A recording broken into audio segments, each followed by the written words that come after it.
Alright. There she is. Car needs a wash, but trust me, she looks clean same way. Alright, what's good guys? Kirk back again with another episode of MotoGear TV. Thank you guys for tuning in as usual. And today, we're going to talk about something very important. Alright, now this has been a very sought after topic that people ask me all the time, and that is, what are the mods that I have on the car? So in typical fashion, I'm going to give you guys a detailed breakdown. All the mods that I've done to the car, exterior, interior, engine, everything. Exhaust, you name it, we're going to cover it today. Yeah, today is really colder than normal. If there's any Jamaicans watching the channel, you'll know anything under 65 is cold to us. So I'm going to try my best to run through all the mods quickly as possible and give you guys a full breakdown. But first, let's get a cold start.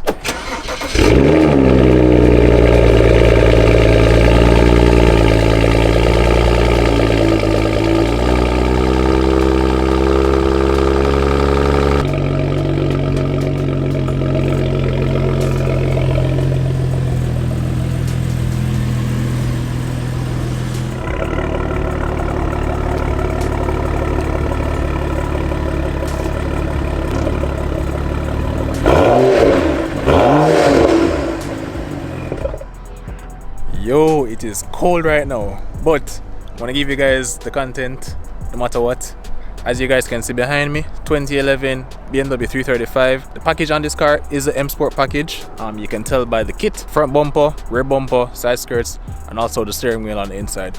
It was mainly an aesthetics kit, not really any performance updates were done to the car. So between this and the base model, just strictly for aesthetics. Now, I'm just going to give you guys a quick general overview of everything. We're going to start with the exterior, go to the interior, and then check out what's underneath the bonnet. Talk a little bit about the performance modifications, everything I decided to go with, why I chose to go with it, and how the overall package pretty much comes together. So we're going to start off with the basics. The biggest thing that I get questioned about all the time is what wheels did I decide to go with and what tire setup do I have. I decided to go with the Apex ARC8s. This is in a graphite gunmetal color. It's glass. The fitment is a staggered fitment. I have an 18 by 9 inch wheel in the front and an 18 by 9.5 inch wheel in the back. This is a very aggressive setup, especially for this car being the LCI. For those of you who aren't familiar with the LCI body shape for the E90 compared to the previous 2007 to 2008 version, it actually has a more narrow quarter panel. So what that means, you can't really fit very aggressive wheels. But with proper research, I was able to get the right size, the right offset, and the right fitment on the car. As far as tires, I decided to go with Federal Evolution ST1. On the front, I'm running a 245/40/18 tire, and then on the back, walk around here, I'm doing a 265/30/18 tire. And trust me, the fitment couldn't be any better. Like, right on top.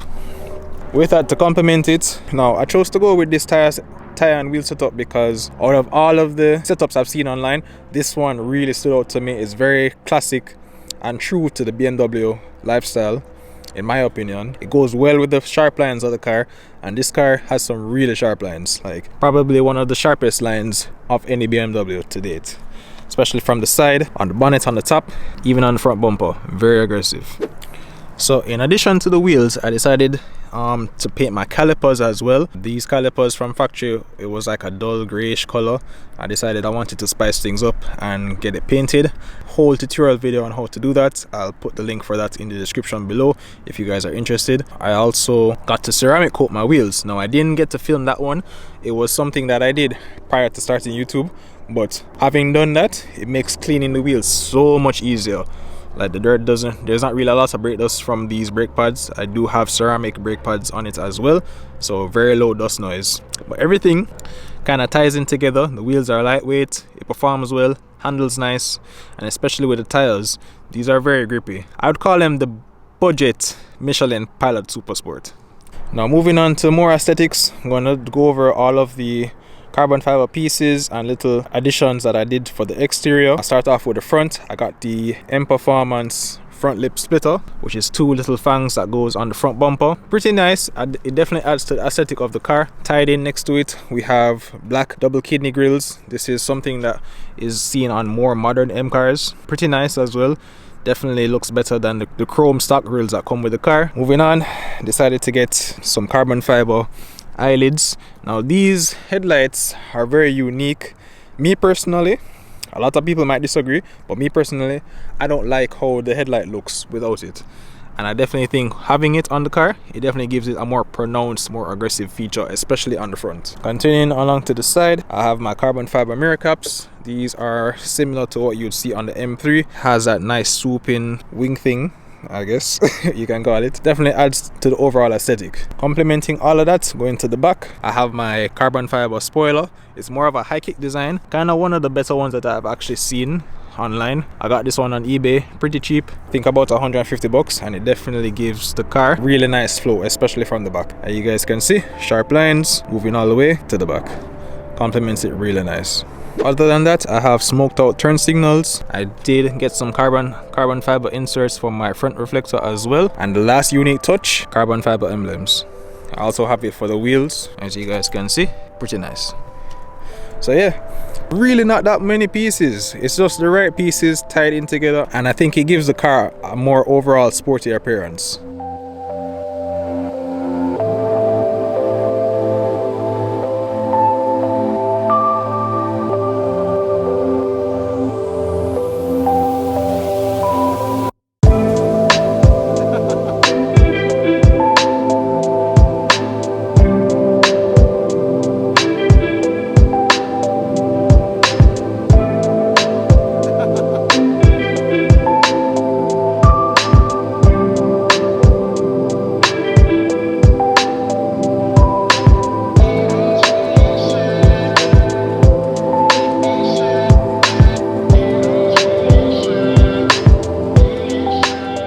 Alright, now side to the car.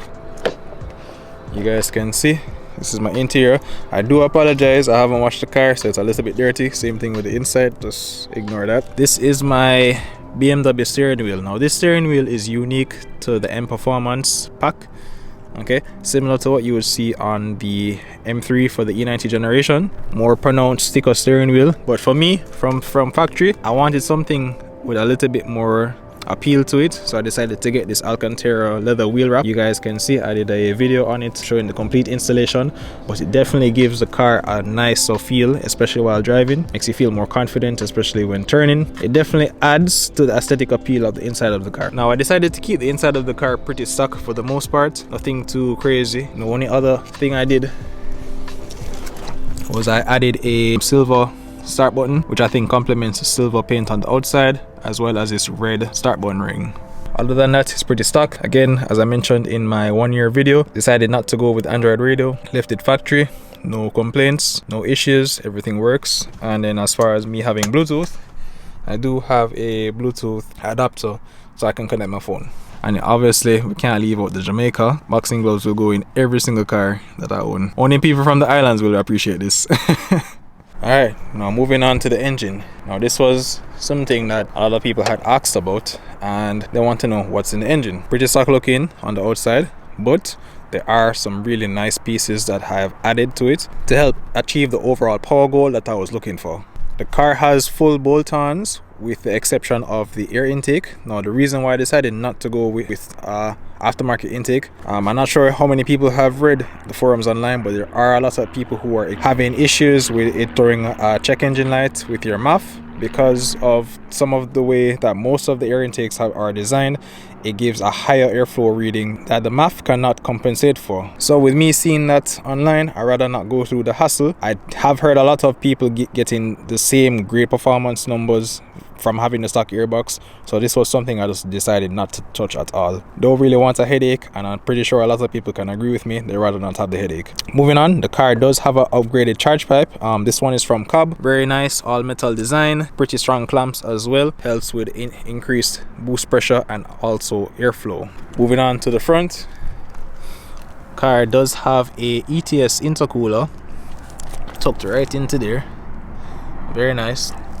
This one has a larger core, so it helps with overall cooling of the car, especially running higher boosts and higher temps. The car does have a Cobb high flow catted downpipe as well. Now this wasn't something I installed, this was something that the previous owner had done to the car. Definitely helps with overall performance and sound. Cars like this from factory, they sound pretty tame, but once you put a downpipe on it, whether it is catted or not, car definitely opens up. And to complement all of that, it does have a BMW M Performance exhaust. Now I'm going to show you. This was something that came with the car originally. I didn't install it myself, but it is one of the main reasons why I decided to get this car, along with all of the other bolt-ons. It was very tasteful in my opinion, and these exhausts are very rare to come by. You don't really see that many cars with them anymore. This system is about $1,500 last time I checked, so it's a pretty good system. Sounds amazing for the car, gives it a nice sporty deep tone, and I love it. Alright, finishing off all the bolt-on mods in the engine. We did change the spark plugs as well. We got the NGK 2-step cola plugs. Now that was a necessary component in us going to stage 2 on the car. Definitely helps with the overall performance. It allows for higher combustion, especially when running more boost. And to tie it all in, car with all of the mods performs flawlessly. Like I said it to you guys before in previous videos, maintenance is key on these cars. And that's something I probably might highlight for you in a future video, all the maintenance that has been done. Yeah, for right now, I don't think you guys want to hear any more long talking. Let's take this thing on the road and see how it performs. Alright, so driving now. With all of the modifications that I've done to the car, I will say that you definitely improve the responsiveness of it. The car, especially down low, definitely feels more torquey. Going from stage 1 to stage 2, I definitely noticed there was a steady jump in power for sure. Like off the line, like peels off, definitely gets up and goes. I got a 335 in front of me. Definitely gets up and goes much faster. I'm not gonna say that it's gonna blow the doors off a Lamborghini, but it definitely will go head to head with even stock M3s, stock M2s. And I don't see any reason why this car wouldn't perform pretty good against any of those cars. Me personally, if I had to go the extra mile, I probably would have done catless downpipes. I do love the M Performance exhaust. It is pretty refined, but if I was gonna do something else, I probably would have gotten something with a little bit more bass. This is definitely not the loudest exhaust, but it does sound very refined, and that I can appreciate. I'm getting older, so I don't want something that's gonna be droning out, and so far, for me, the car doesn't drone too much, especially if you're going on long cruises. Definitely very nice. Now it does have the XHP transmission flash, so if I was to switch, definitely very smooth. It almost feels like a DCT. The car, when I first got it, it came with the BMW power kit, which is a tune from factory, but with the MHD, it's definitely a more aggressive tune compared to the factory tune. I'm gonna try go on a little side road right here, give you guys a small little pull.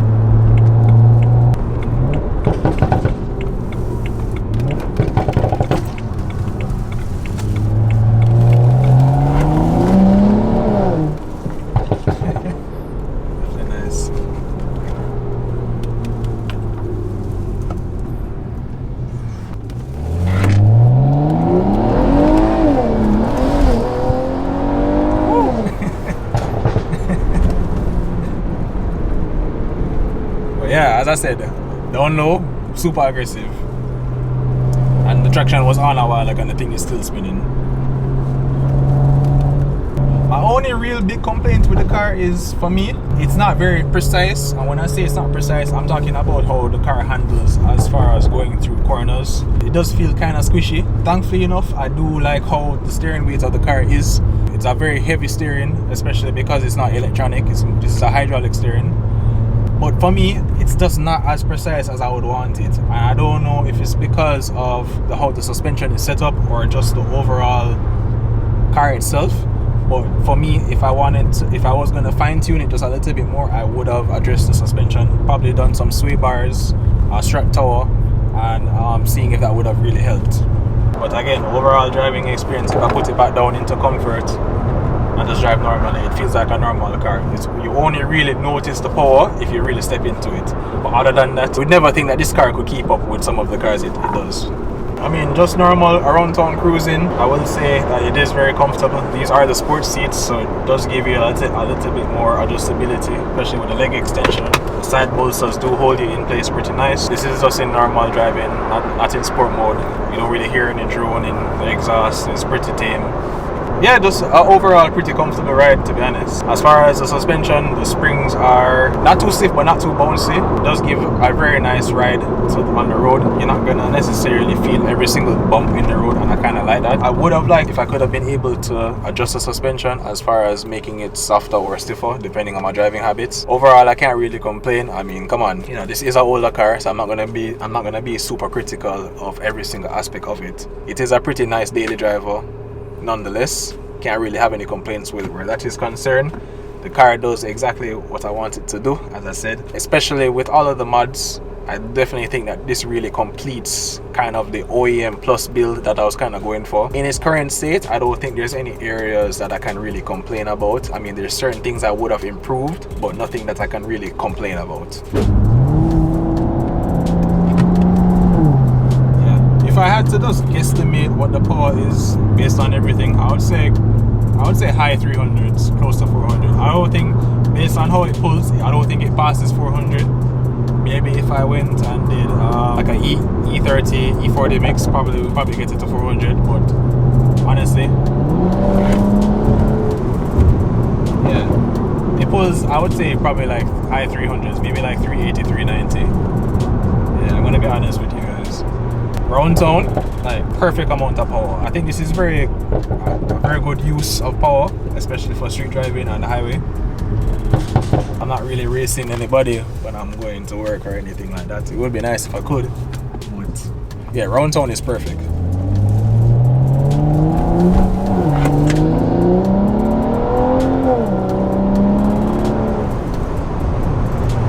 Yeah, nice.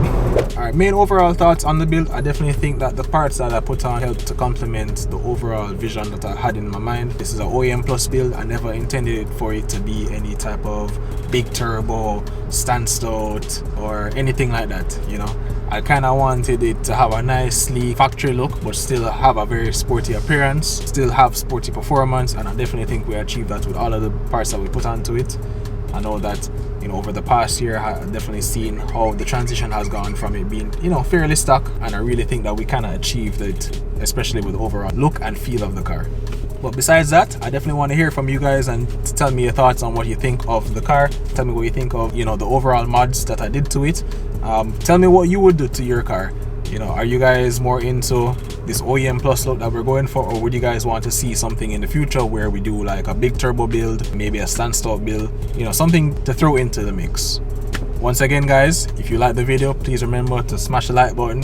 We're going straight to 1,000 subscribers. I really hope that we get to it this year. 2021 is going to bring a lot of big changes, and we have a lot of big announcements coming up. But for now, thank you guys for tuning in. Stay tuned for the next episode, and we out as usual. Peace.